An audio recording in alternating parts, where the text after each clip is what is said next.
Dear students, हमने आपको unit के बारे में बताया और यूनिट भी बताई कि किसी की यूनिट कैसे लिखते हैं। अब हम यहाँ पे जो बताने जा रहे हैं वो बताने जा रहे हैं डायमेंशन के बारे में। किसके बेटा? डायमेंशन के बारे में। डायमेंशन क्या होती है सबसे पहले वो हम आपको बताएंगे। ठीक है, डायमेंशन क्या होती है बेटा? डायमेंशन को अगर मैं डिफाइन करना चाहूँ तो लिख सकता हूँ the exponent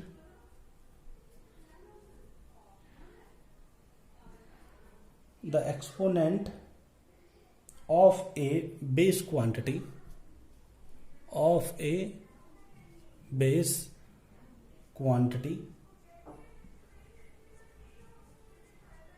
of a base quantity that enters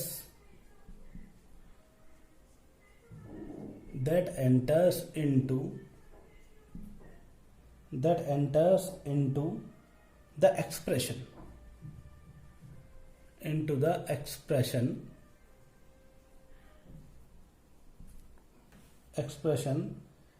is called the dimension, is called the dimension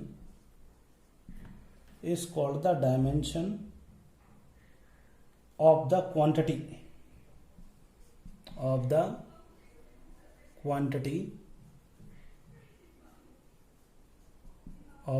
quantity in that base।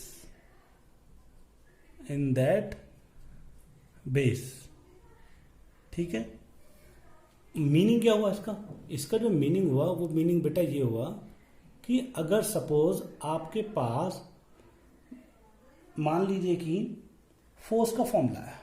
Force का जो फॉर्मूला होता है वो क्या होता है? फोर्स का फॉर्मूला होता है मास इनटू एक्सेलरेशन। ये फॉर्मूला होता है। ठीक है, फोर्स का फॉर्मूला क्या होता है? Mass into acceleration. अगर आप देखें तो फोर्स का फॉर्मूला मास की यूनिट क्या होती है? किलोग्राम। और जबकि एक्सेलरेशन की क्या होती है? एक्सेलरेशन की जो होती है वो होती है मीटर पर सेकंड स्क्वायर। ठीक है, मीटर पर सेकंड स्क्वायर। तो इसका मीनिंग क्या हुआ? हमने अगर आप देखें तो मास को किलोग्राम में दिखा दिया, एक्सेलरेशन को किसमें दिखा दिया? मीटर पर सेकंड स्क्वायर में। यानी कि अलग अलग जो इसके बेस यूनिट में कन्वर्ट कर दिया। अब आप देखिए फोर्स की यूनिट को हमने किसमें कर दिया? बेस। बेस का मतलब जो फंडामेंटल है, जो किलोग्राम है, मीटर है, जो सेकंड है, वो क्या? बेस क्वांटिटी है। बेस क्वांटिटी का मतलब फंडामेंटल है। फंडामेंटल मतलब वो जो किसी पर डिपेंड नहीं करती हैं। तो इसका मतलब मैं इसको क्या लिख सकता हूँ? एफ की वैल्यू किलोग्राम मीटर सेकंड की पावर -2। ये इसकी क्या हो गई? डायमेंशन होगी। लेकिन बेटा यहाँ पर डायमेंशन को कुछ हम लेटर्स से रिप्रेजेंट करते हैं। लेटर्स बोले तो इंग्लिश लेटर्स से। ठीक है, वो कैसे वो मैं आपको यहाँ बताता हूँ। देखिए, जैसे मैंने आपको बताया मास। ठीक है, तो मास का जो सिंबॉलिक लेटर होता है वो होता है बेटा कैपिटल एम। तो ये जो कैपिटल एम है इसका मतलब ये डायमेंशन है किसकी? मास की। यानी सिंबॉलिक रिप्रेजेंटेशन को, इंग्लिश सिंबॉलिक रिप्रेजेंटेशन को हम डायमेंशन कह सकते हैं इस मास का। यानी मास की क्या होती है? एम। ठीक है, टाइम की क्या होती है? टाइम की जो होती है वो होती है कैपिटल टी, और ऐसा बड़े ब्रैकेट में बंद कर देते हैं। जबकि मास की यूनिट क्या होती है? किलोग्राम। और इसकी यूनिट क्या होती है? सेकंड। ये तो आप जानते ही हैं। ठीक है, फिर इस तरीके से आता है क्या? लेंथ। लेंथ की क्या होती है? लेंथ की जो बेटा होती है वो होती है आपके पास कैपिटल एल। तो ये आपके पास क्या है? मीटर। क्या है बेटा आपके पास? ये मीटर। फिर यहाँ पर अगर आए तो यहाँ पे फिर हमने आपको बताया था करंट। करंट की क्या होती है? करंट की जो यूनिट करंट की जो होती है वो होती है कैपिटल ए। कैपिटल ए क्यों? क्योंकि इसकी जो यूनिट होती है वो होती है एम्पियर। ठीक है बेटा। फिर उसके बाद आती है क्या? Luminous intensity. ल्यूमिनियस इंटेंसिटी की जो होती है वो आपके पास होती है बेटा सी डी। क्या होती है? C D. क्यों? क्योंकि इसकी जो यूनिट होती है वो क्या होती है? कैंडिला। क्या होती है बेटा? कैंडिला। उसके बाद जब हमारे पास जो वैल्यू आती है वो क्या आती है आपके पास? वो आती है आपके पास टेम्परेचर। और जो टेम्परेचर की जो वैल्यू होती है, टेम्परेचर की जो होती है वो होती है आपके पास केल्विन, जो सिंबॉलिक रिप्रेजेंटेशन होता है ये के, और जबकि यूनिट क्या होती है केल्विन। इसी तरीके से टेम्परेचर के बाद जो हमारे पास आता है वो क्या आता है आपके पास अमाउंट ऑफ सब्सटेंस। क्या होता है अमाउंट ऑफ सब्सटेंस। तो अमाउंट ऑफ सब्सटेंस का जो आपके पास डायमेंशन होता है वो म्यू होता है, और इसकी जो यूनिट होती है वो क्या होती है मोल। क्या होती है बेटा मोल। ये आपको पता होनी चाहिए, ठीक है, ये मोल होती है। ओके, तो ध्यान रखना मोल, इसको हम किससे दिखाते हैं म्यू से। तो आपको याद होना चाहिए क्या ये सारे सिंबल, और ये सारे सिंबल मास का मतलब m, टाइम का मतलब t, लेंथ का मतलब l। तो इस सिंबॉलिक रिप्रेजेंटेशन को ही हम क्या बोलते हैं, बेस यूनिट के सिंबॉलिक रिप्रेजेंटेशन को हम क्या बोलते हैं डायमेंशन। तो अब अगर आपसे कोई पूछने लगे फोर्स का डायमेंशन बताओ, तो अब मैं सारे फॉर्मूले लिखूंगा और उनके डायमेंशन भी साथ में लिखता चलूंगा। अब आप मुझे एक बार रिवाइज करके बताइए, मास का डायमेंशन क्या होता है सिंबॉलिक कैपिटल M, टाइम का क्या होता है कैपिटल T, लेंथ का क्या होता है कैपिटल L, करंट का क्या होता है कैपिटल A, ल्यूमिनस का क्या होता है CD, टेम्परेचर का क्या होता है K, अमाउंट ऑफ सब्सटेंस का क्या होता है म्यू। इसको क्या बोलते हैं बेटा म्यू। ये आपके पास कुछ नाम है। अब मैं आपको इसको कुछ यूनिट लिख रहा हूं और यूनिट के साथ साथ उनका डायमेंशन भी आपको लिखता हुआ चला जाऊंगा। ठीक है बेटा, चलते हैं डायमेंशन कैसे लिखते हैं। देखिए देखिए बेटा कैसे लिखेंगे हम, बोर्ड पर देखिए। अगर मैं आपसे बोलता हूं कि हमें डायमेंशन लिखनी है, तो देखिए सबसे पहले जो आपके पास एरिया होता है, मैंने आपको क्या लिखवाया था एरिया। तो जो आपके पास एरिया होता है, एरिया की जो फॉर्मूला बताया था वो बताया था लेंथ इनटू ब्रेथ, और ये किस में मेजर होती है मीटर में, और ये किस में होती है मीटर में। तो इसका मतलब इसका जो फॉर्मूला बन गया वो बन गया मीटर स्क्वायर। जबकि मीटर का जो डायमेंशन होता है, मीटर का डायमेंशन क्या होता है L और इंटू L, और बड़ा ब्रैकेट लगाना पड़ता है। तो इसका डायमेंशन कितना हो गया L स्क्वायर। क्या हो गया बेटा L स्क्वायर। तो ये मीटर स्क्वायर क्या यूनिट है, जबकि L स्क्वायर क्या डायमेंशन है। अब दूसरे देखें, दूसरे में वॉल्यूम। वॉल्यूम क्या होता है, वॉल्यूम तो हम जानते हैं क्या होता है L into B into H. तो ये क्या हो गया meter into meter, meter into meter और इंटू मीटर, और ये क्या हो गया मीटर की पावर 3। जबकि डायमेंशन क्या हो गया, डायमेंशन हो गया capital L into capital L और इंटू कैपिटल L, क्योंकि 3 लेंथ है तो ये कितना होगा L क्यूब। तो इसकी ये क्या होगी डायमेंशन। तो आपसे कोई पूछेगा वॉल्यूम की यूनिट क्या है, तो वॉल्यूम की यूनिट है मीटर क्यूब, जबकि डायमेंशन क्या है L क्यूब। डायमेंशन क्या है L क्यूब। अब आ रही थर्ड में ना फॉर्मूला लिखवाया डेंसिटी, आपको याद होना चाहिए, मैं लिखवा चुका हूँ। डेंसिटी का जो फॉर्मूला होता है वो होता है मास अपॉन वॉल्यूम। क्या होता है बेटा मास अपॉन वॉल्यूम। मास की यूनिट क्या लिखी किलोग्राम, और वॉल्यूम की क्या होती है मीटर क्यूब। अब किलोग्राम की क्या होती है डायमेंशन कैपिटल M, और वॉल्यूम की क्या होती है L क्यूब। तो ये क्या हो जाएगा ml-3। तो ml-3, तो इसका मीनिंग क्या हुआ, ये क्या है, ये आपके पास डायमेंशन है किसका डेंसिटी का, जबकि ये क्या है ये इसकी यूनिट है।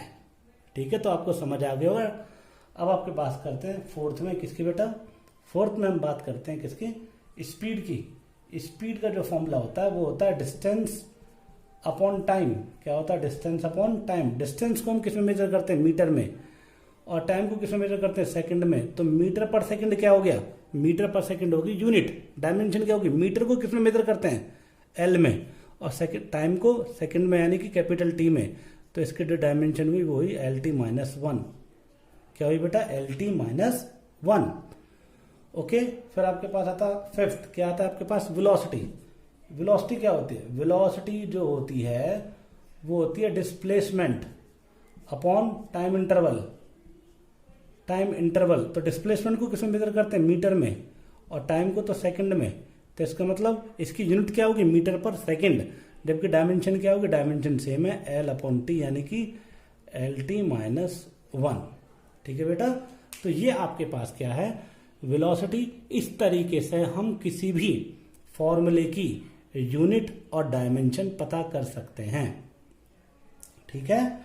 अब मैं आपसे बोलता हूं कि ठीक है, क्वेश्चन में मैं आगे कुछ भी क्वेश्चन देता हूं और उसकी डायमेंशन पता करनी है, तो मैं आपसे बोलूं कि what is the dimension, what is the unit and dimension of force and work. ये आपके पास क्वेश्चन दे दिया, ठीक है। तो what is the dimension, what is the unit and dimension of force and work. तो देखिए बहुत सिंपल है, फोर्स का फॉर्मूला क्या होता है, फोर्स का फॉर्मूला होता है, जो अगर मैं सॉल्यूशन करूं, इसका सॉल्यूशन क्या है, तो एक थियोरेटिकल क्वेश्चन है बेटा। अगर मैं इसका आंसर लिखूं, सॉल्यूशन तो किसका किया जाता है, न्यूमेरिकल मेथड का किया जाता है। अगर मैं इसका आंसर लिखूं या इसको एक्सप्लेन करूं, तो फोर्स का फॉर्मूला क्या होता है, फोर्स का फॉर्मूला क्या होता है, मास इनटू एक्सेलरेशन होता है, ठीक है, बिल्कुल करेक्ट। फोर्स का क्या होता है, एफ, मास का क्या होता है, किलोग्राम, और एक्सेलरेशन का क्या होता है, मीटर पर सेकंड स्क्वायर, होता नहीं होता है। अब आप देखिए ये आ गया, किलोग्राम की डायमेंशन क्या होती है, किलोग्राम की डायमेंशन होती है एम, और मीटर, ये एम का मतलब है मीटर, मीटर की डायमेंशन क्या होती है एल, और अपॉन ये क्या सेकंड का स्क्वायर, तो सेकंड की डायमेंशन क्या होती है टी स्क्वायर, तो इसकी डायमेंशन कितनी आई, M L T minus two, कितनी आई, M L T minus two. तो अब आप बताइए यूनिट क्या होगी, kilogram metre per second square, और डायमेंशन क्या होगी, M L T minus two. अब बात करते हैं किसकी, वर्क की, वर्क का बताना। वर्क का फॉर्मूला क्या होता है, force into displacement, force into displacement. हमें इसकी भी यूनिट और डायमेंशन बतानी है, तो देखिए कितना सिंपल है, डब्लू, फोर्स की यूनिट क्या होती है, फोर्स की यूनिट यही तो होती है क्या, kilogram meter upon second square, into displacement की क्या होती है, मीटर, तो इसका मतलब क्या हुआ, किलोग्राम मीटर स्क्वायर पर सेकंड स्क्वायर। डायमेंशन क्या होगी, अगर आप देखें तो किलोग्राम की क्या होती है एम, और मीटर की क्या होती है एल स्क्वायर, और एस की क्या होती है आपके पास टी माइनस टू, यानी सेकंड की। तो जो वर्क की जो डायमेंशन आई है वो आई है M L square T minus two, ये इसकी डायमेंशन आ गई, ठीक है बेटा। तो ये क्या है, इसकी डायमेंशन कैलकुलेट हो गई, और डायमेंशन को हमेशा ऐसे बड़े ब्रैकेट से बंद कर देते हैं, ठीक है। अब अगर मैं आपको कोई भी फॉर्मूला दूं तो आपको उसकी डायमेंशन पता होनी चाहिए। अब आप सोचोगे कि सर कुछ आपने, मानो मैंने नाम लिया एंगुलर मोमेंटम, तो आप सोचेंगे व्हाट इज एंगुलर मोमेंटम।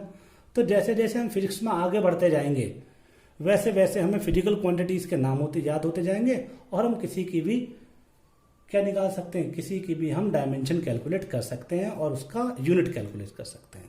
तो यूनिट क्या है, यूनिट वो चीज होती है, किसी भी फॉर्मूले को हम क्या करते हैं उसके बेस में कन्वर्ट कर देते हैं फंडामेंटल क्वांटिटीज में। और डायमेंशन क्या होती है, एक किस्म से हम ये दिखाते हैं कि अल्फाबेटिकल रिप्रेजेंटेशन है किसका, मास का, लेंथ का और टाइप का, ठीक है बेटा। तो ये आपके पास क्या था, डायमेंशन, ठीक है। एक और क्वेश्चन ले लेते हैं, चलिए। अगर मैं आपसे बोल दूं, और आपको फॉर्मूला भी दूंगा इस बार, अगर मैं आपसे बोलूं, क्वेश्चन ये लिख देता हूं, क्या, find the unit, find the unit and dimension, find the unit and dimension of angular momentum. Formula लिखूंगा, चिंता ना करें, angular momentum,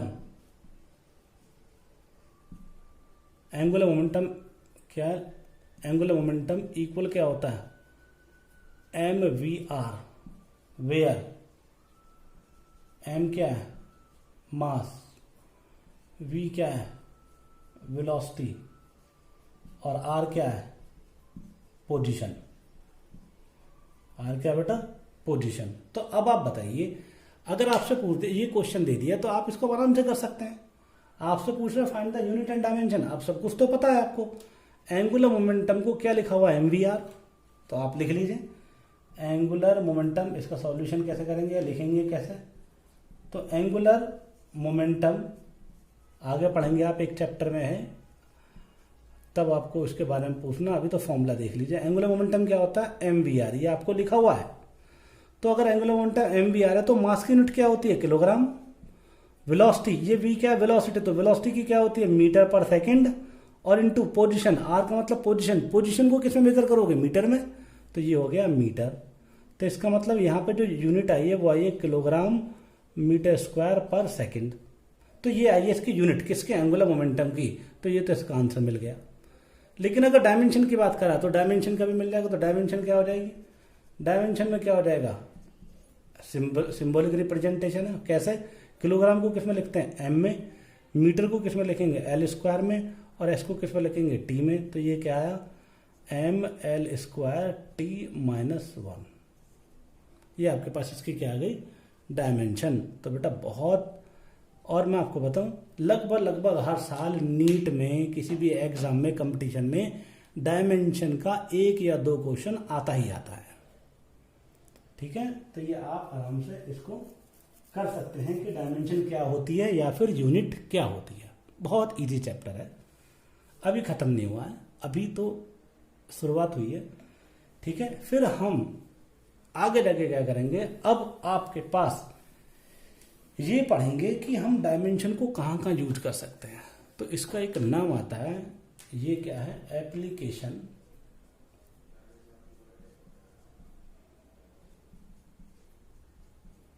application of dimension.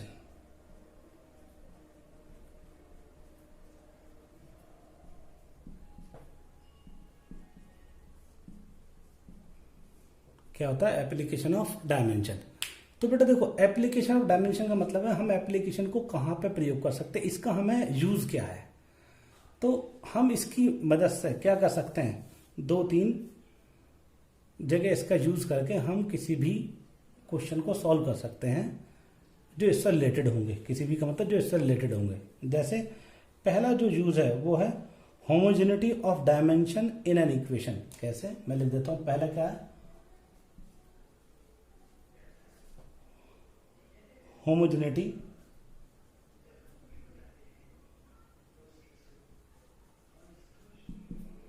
Homogeneity of dimension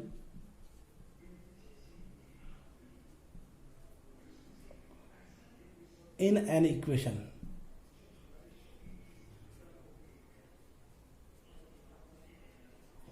number 2, दूसरा क्या हो सकता है? दूसरा ये हो सकता है कि कन्वर्जन ऑफ यूनिट्स।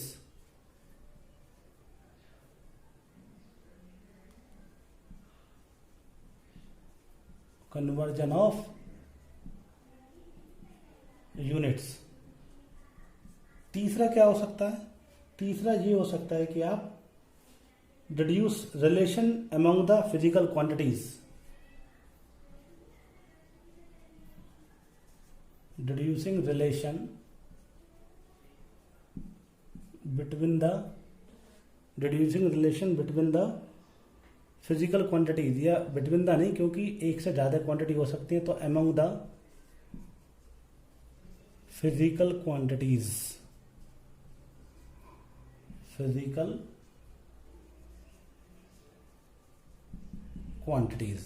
ये हम 3 इसके एप्लीकेशन पढ़ेंगे। होमोजेनिटी, देखिए है बड़ा अच्छे तीनों एप्लीकेशन। पहला क्या है? Homogeneity of dimension in an equation.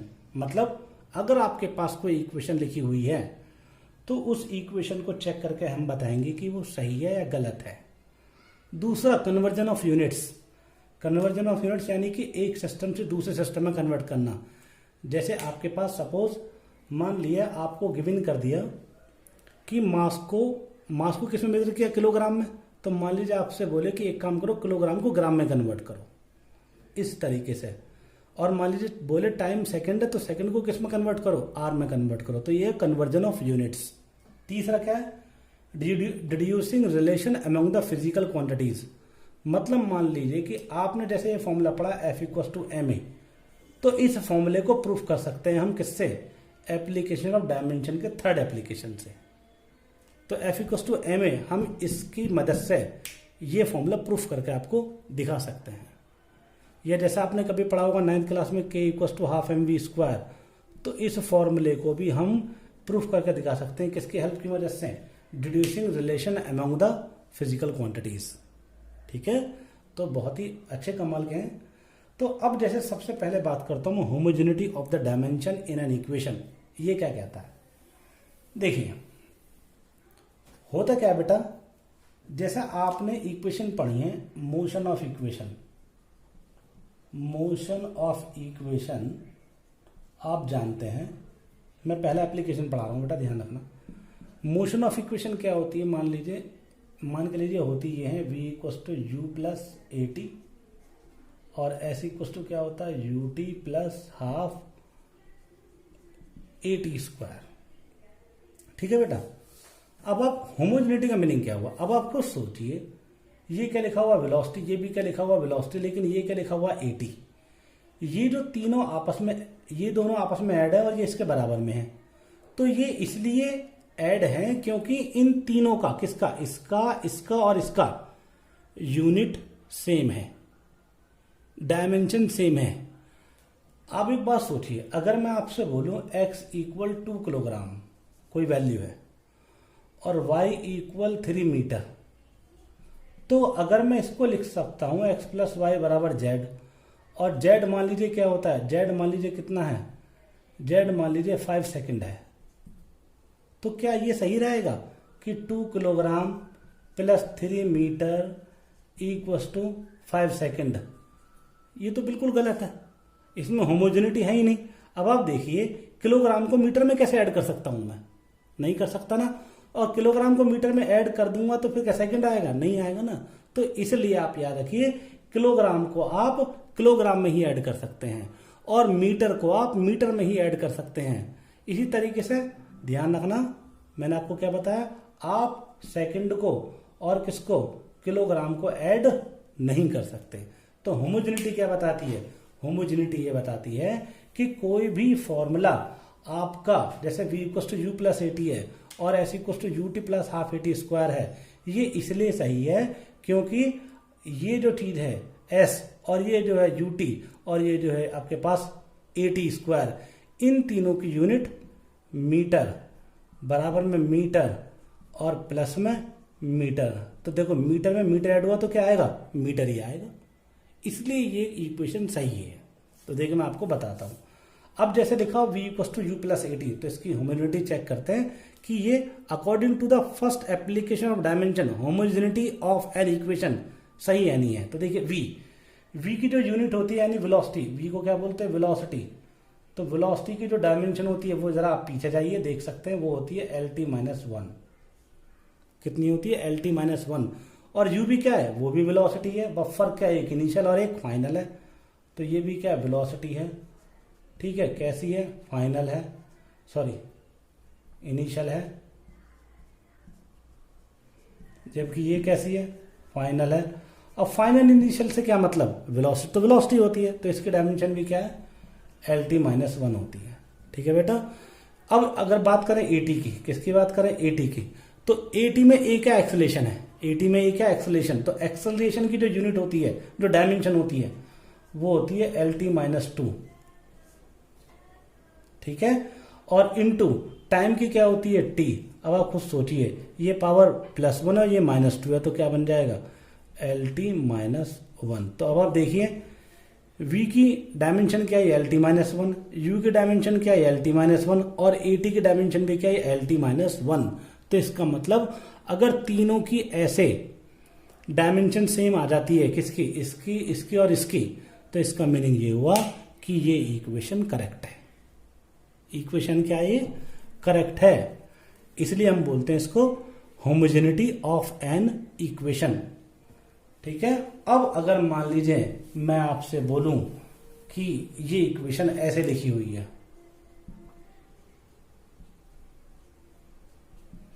तो क्या ये इक्वेशन सही है? ठीक है, तो मान लीजिए आपने कहीं पढ़ा ही नहीं है लेकिन आप डायमेंशन जानते हैं, तो आप मुझे बता सकते हैं कि क्या ये इक्वेशन सही है? तो आप बोलेंगे कि सर इसको चेक करके देख लेते हैं किससे डायमेंशन से। कैसे? ये देखिए वेलोसिटी की डायमेंशन क्या है, वेलोसिटी की डायमेंशन है एल टी माइनस वन। ठीक है बेटा, और यहाँ यू की जो डायमेंशन है वो क्या है, वो भी एल टी माइनस वन। लेकिन अगर मैं ए टी की डायमेंशन की बात करूँ, ए टी स्क्वायर की, तो ए की डायमेंशन होती है वो होती है एल टी माइनस टू, और इनटू ये टी की क्या होगी टी स्क्वायर, तब आप देखिए एल टी माइनस टू और इंटू टी स्क्वायर, तो ये तो दोनों कैंसिल आउट हो गए, तो क्या बचा एल बचा, क्या बचा एल, यानी कि जो इसकी डायमेंशन है वो एल है। अब आप खुद सोचिए L T minus one equals to L T minus one, इसकी भी एल टी माइनस वन और इसकी भी एल टी माइनस वन, और इसकी कितनी वैल्यू आई है डायमेंशन की, वो आई है एल। तो अब देखिए ये एल टी माइनस वन, ये एल टी माइनस वन और ये एल, तो ये होमोजेनिटी को नहीं दिखाती है, यानी कि ये आपके पास पहले लॉ को, पहले एप्लीकेशन को फॉलो नहीं करती है। तो ये इक्वेशन क्या है, दिस इक्वेशन इज रॉन्ग। क्या ये इक्वेशन बेटा रॉन्ग है, ठीक है बेटा। तो इसको बोलते हैं इक्वेशन ऑफ होमोजेनिटी का पहला एप्लीकेशन। आई होप आपको ये समझ आया होगा, ठीक है। अब आपके पास कभी भी अगर ऐसा कुछ लिखा हुआ आ जाए तो समझ लेना कि डायमेंशन से दोनों तरफ के डायमेंशन लिखनी है और ये चेक करना है कि वो सही है या नहीं है। चलिए मैं आपको एक क्वेश्चन देता हूँ, क्वेश्चन एक और समझाता हूँ। पहले एप्लीकेशन में मान लीजिए आपको ये दे दिया आपके पास वी स्क्वायर इक्वल यू की पावर 4 प्लस 2as। वी क्या है, फाइनल वेलोसिटी, वी क्या फाइनल वेलोसिटी, यू क्या है इनिशियल वेलोसिटी, और ए क्या है एक्सेलरेशन, ठीक है, और एस क्या है डिस्प्लेसमेंट।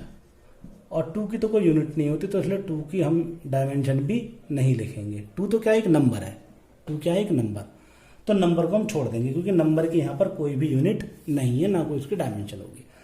तो देखिए आप वैसे तो इसको देख के बता देंगे सर ये तो फॉर्मूला गलत है, वो तो आप इसलिए बता देंगे ना क्योंकि आप इस फॉर्मूले को जानते हैं, V square equal to U square plus कितना होता है 2as।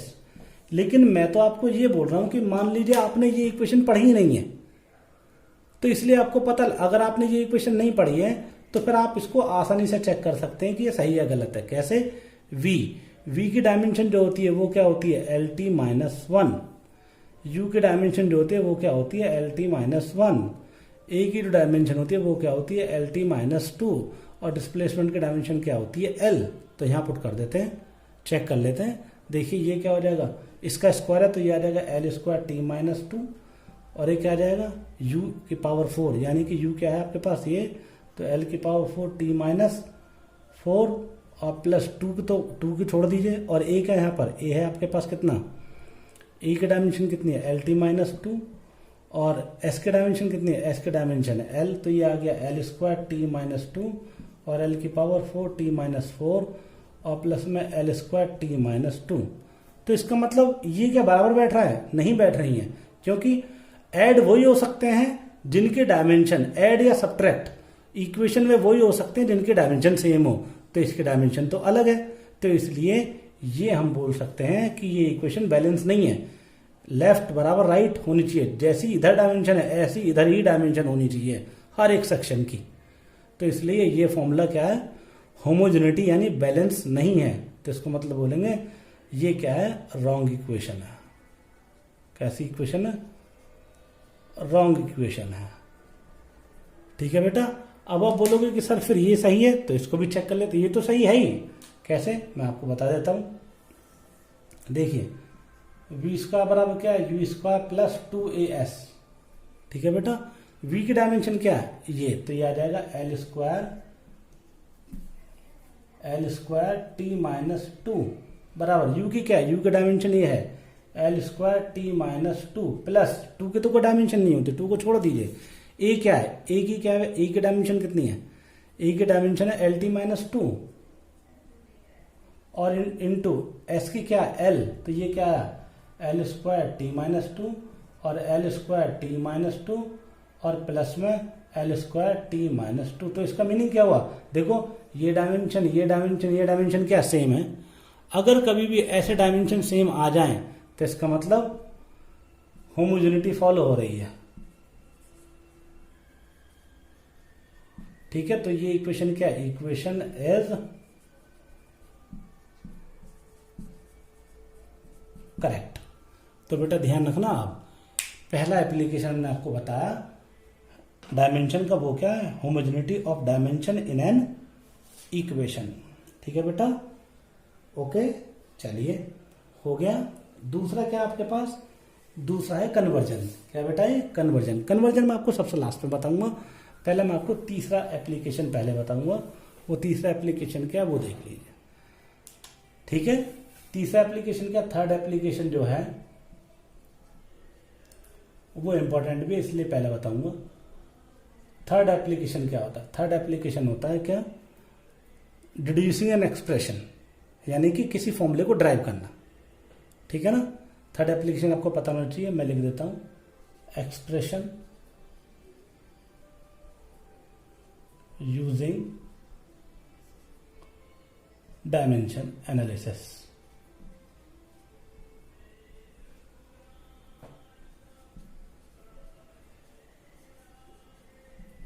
डायमेंशन एनालिसिस, ये थर्ड है आपके पास एप्लीकेशन। तो देखिए कैसे कर सकते हैं, बहुत आसान है। अब आप बेटा जरा सोचिए दिमाग से कि अगर आपके पास ऐसा दे दिया जाए, कैसे, अगर आपको बोला जाए क्या कि क्वेश्चन में लिख देता हूं, क्वेश्चन क्या हो सकता है, अगर आपसे बोला जाए the force acting on a body, a force acting on a body, a force acting on a body depends on mass of body m and acceleration of that body A। ठीक है, find the relation, find the expression लिख देता हूं, find the expression of force using dimension analysis, using dimension analysis. ये आपके पास question हो गया। ठीक है बेटा, जब आपके पास ये क्वेश्चन हो गया तो अब इसको सॉल्व कैसे करोगे। देखो सबसे पहला आप फॉर्मूले में दो चीजों पर ध्यान देना है, क्या कि ये जो फोर्स है ना वो डिपेंड कर रही है मास पर और ए पर। क्वेश्चन में ऐसा लिखा हुआ है, अगर क्वेश्चन में ऐसा लिखा हुआ है तो कैसे सॉल्व करेंगे, देखिए क्वेश्चन पढ़ लीजिए, मैं मिटा रहा हूं क्योंकि बोर्ड पर जगह कम है, तो मैं इसको सॉल्व कैसे करूंगा। देखिए सॉल्व करते वक्त ध्यान रखना, जैसे मैं स्टेप यूज करूंगा आपको भी वो स्टेप यूज करने हैं। तो लिखूंगा क्या, because force F depends on mass m and acceleration a।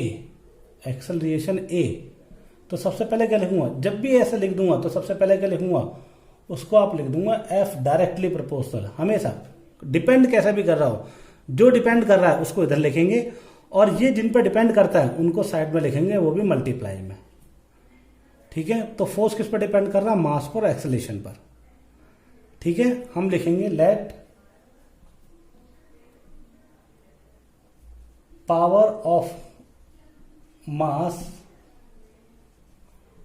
Is x and power of acceleration is y। ऐसे क्यों लिखा, क्योंकि हमें नहीं पता हमें तो ये नहीं पता कि कोई क्वांटिटी किसी फॉर्मूले में कितनी बार आई है। इसका मीनिंग क्या हुआ, जैसे आपने देखा कि स्पीड का जो यूनिट होती है वो होती है मीटर पर सेकंड। क्या होती है, मीटर पर सेकंड। तो स्पीड में जो मीटर आया वो कितनी बार आया, एक बार, और सेकंड कितनी बार आया, दो बार। लेकिन अगर एक बार। और अगर एक्सेलरेशन का फॉर्मूला देखेंगे तो मीटर पर सेकंड स्क्वायर होता है। तो इसका मीनिंग क्या है? इसका मीनिंग है मीटर कितनी बार आया? एक बार, और सेकंड कितनी बार आया? दो बार। ठीक है नहीं? तो इसलिए आप ध्यान रखिए कि द लेट पावर, हमें क्योंकि पता नहीं है ना कि इस फॉर्मूले के अंदर m कितनी बार आएगा, तो वो तो हमें वैल्यू निकालनी पड़ेगी। तो इसलिए अपने पास सेलेक्ट कर लेंगे पावर ऑफ मास कितनी है? x हर फॉर्मूले में, और पावर ऑफ एक्सेलरेशन कितनी है? y। तो मैं लिखूंगा, मैं इसको क्या लिख सकता हूं? x और y लिख दिया बेटा। जैसे मैंने लिख दिया, ये इक्वेशन क्या बना दी? 1। ठीक है बेटा। अब मैं लिखूंगा क्या? Writing the dimension, writing the dimension on both side of equation 1, of equation 1। तो डायमेंशन देखो, फोर्स की डायमेंशन क्या होती है? फोर्स की डायमेंशन होती है mlt-2। मैंने आपको लिखवाई, आप भी देख सकते हैं पीछे। इक्वल नहीं, डायरेक्टली प्रोपोर्शनल m क्या? मास की डायमेंशन होती है m, तो पावर कितनी है? x। एक्सेलरेशन की डायमेंशन होती है lt-2, ये डायमेंशन कितनी है? सॉरी, इससे पावर कितनी है? y। तो अब इसको लिख दीजिए mlt-2 डायरेक्टली प्रोपोर्शनल। m को अलग कर लो, l को अलग कर लो, x को अलग कर लो। तो m की वैल्यू कितनी है? केवल x। l की वैल्यू कितनी है? y। और t की पावर कितनी है? -2y। ठीक है बेटा। जैसे ये आपके पास आ जाएगा, अब लिखिए comparing of power on both side. ठीक है बेटा, पावर को कंपेयर कर लो। पावर को अगर कंपेयर करोगे, देखो m की पावर कितनी है? x, और यहाँ m की पावर कितनी है? 1। यहाँ l की पावर कितनी है? y। यहाँ l की पावर कितनी है? 1। तो इसका मतलब x की वैल्यू कितनी हो गई? 1। y की वैल्यू कितनी हो गई? 1। ठीक है ना। और यहाँ t की पावर कितनी है? -2y, और यहाँ t की पावर कितनी है? -2। तो कैंसिल आउट, तो y की वैल्यू 1 ही आई। तो x की वैल्यू कितनी आई? 1, और y की वैल्यू कितनी आई? 1। तो इन दोनों वैल्यूज को कहाँ पुट कर दो? इक्वेशन 1 में। तो आपके पास फॉर्मूला आ जाएगा f डायरेक्टली प्रोपोर्शनल, क्या हो गया? m की पावर 1 और a की पावर 1। तो हम लिख सकते हैं f का फॉर्मूला क्या हुआ? ma। ये आपके पास आंसर आ गया। क्या आ गया आपके पास? आंसर। ठीक है, ओके। एक एग्जांपल और ले लेते हैं थोड़ा सा समझाने के लिए। कोई नहीं, थोड़ा सा एक अच्छा एग्जांपल ले लेते हैं। देखिए कैसे, चले देखिए कैसे।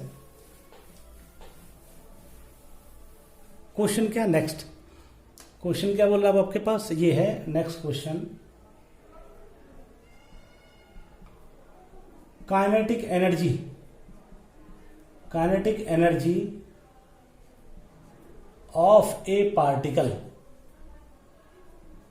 Kinetic energy of A particle is depends on, is क्यों लिखे? Kinetic energy of A particle depends on mass m of particle, नहीं, मास m and velocity v of particle. ठीक है, deduce the formula of kinetic energy KE using dimensional analysis।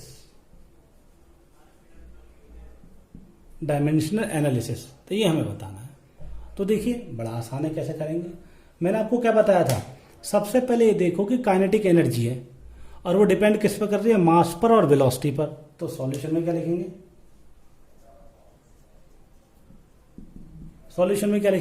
सबसे पहले लिख दीजिए कि काइनेटिक एनर्जी डिपेंड कर रही है, डिपेंड होता है डायरेक्टली प्रोपोर्शनल है किसके? मास के और वेलोसिटी के। हम तो हर किसी को ऐसे लिखेंगे, जैसे ये लिखा ना, ये डिपेंड कर रहा है, और ये जो काइनेटिक एनर्जी इन दोनों पर डिपेंड कर रही है। जिन पर डिपेंड करे उनको सबको मल्टीप्लाई में लिख दो। अब वही कंडीशन जो पहले लिखी थी, let power of m and v are X and Y respectively. समझ गए ना क्यों लिखा? क्योंकि मैं पहले क्वेश्चन में बता चुका हूं, इसलिए लिख रहा हूं इनको क्योंकि हमें नहीं पता किसी फिजिकल क्वांटिटी में या किसी फिजिकल फॉर्मूले में कोई क्वांटिटी कितनी बार आई है, तो इसलिए हम इसको यहां पर लिख देते हैं के डायरेक्टली प्रोपोर्शनल एम की पावर एक्स और वी की पावर वाई लिख दिया, और ये इक्वेशन बनी 1। ठीक है बेटा, अब आप लिखेंगे writing the dimension on both side, writing the dimension on both side, writing the dimension on both side. तो डायमेंशन लीजिए दोनों साइड का, क्या होगा? काइनेटिक एनर्जी, ये काइनेटिक एनर्जी है। काइनेटिक एनर्जी का मतलब है वर्क, एनर्जी और वर्क एक ही बात होती है, और वर्क का डायमेंशन क्या होता है मैंने लिख दिया है पीछे, अगर नहीं है तो आप बुक से देख सकते हैं। तो इसका डायमेंशन होता है ml²T-2। क्या होता है बेटा? ml²T-2। और आपके पास फिर डायरेक्टली प्रोपोर्शनल m का डायमेंशन क्या होता है? m, क्योंकि यहाँ m मास है और ये x आ गया। ठीक है, उसके बाद v क्या है? वेलोसिटी। वेलोसिटी का डायमेंशन क्या होता है? LT-1। और पावर कितना हो गया? पावर आपके पास आ गया y। ठीक है बेटा, अब मैं इसको कैसे लिख सकता हूँ? इसको यहाँ आ जाए, यहाँ लिख देते हैं ml²T-2। ठीक है बेटा, ये आपके पास आता है ml²T-2 डायरेक्टली प्रोपोर्शनल, और ये क्या रहेगा? यहाँ पावर अलग अलग कर दीजिए, m की पावर कितनी है? x, और ये कितना था? LT-1 की पावर कितनी है? y। ठीक है बेटा, तो इसको थोड़ा सा अलग अलग कर दीजिए, ml²T-2 डायरेक्टली प्रोपोर्शनल, m की पावर कितनी हो जाएगी? x, और l की पावर कितनी हो जाएगी? y, और t की पावर भी कितनी हो जाएगी? -y। ये आ जाएगा। ठीक है बेटा, अब कंपेयर करो, comparing on power, comparing of power on both side कर दे बेटा, बोथ साइड का पावर कंपेयर कर देते हैं। देखिए m की पावर कितनी है? 1, x की पावर कितनी है? ये 1 आ गया। l की पावर कितनी है? y, यहाँ कितनी है? y इक्वल टू कितना है? 2 आ गया। और y की वैल्यू -y, तो यहाँ क्या आ गया? -y इक्वल टू कितना है? -2 आया, तो y की वैल्यू यहाँ से भी 2 ही आएगी। तो x की वैल्यू ये है, y की वैल्यू ये है, y की वैल्यू बात ही की है दोनों। अब इन वैल्यूज को, यानी दो वैल्यूज को कहाँ पुट कर दो? इस वैल्यूज को पुट कर दो, सॉरी कहाँ? इस इक्वेशन 1 में। ठीक है, इस वैल्यूज को कहाँ पुट कर दो? इक्वेशन 1 में पुट करें तो देखिए काइनेटिक एनर्जी कितनी आएगी? नाउ काइनेटिक एनर्जी के डायरेक्टली प्रोपोर्शनल m की पावर 1 और y की पावर v²। तो काइनेटिक एनर्जी कितनी है? के डायरेक्टली mv²।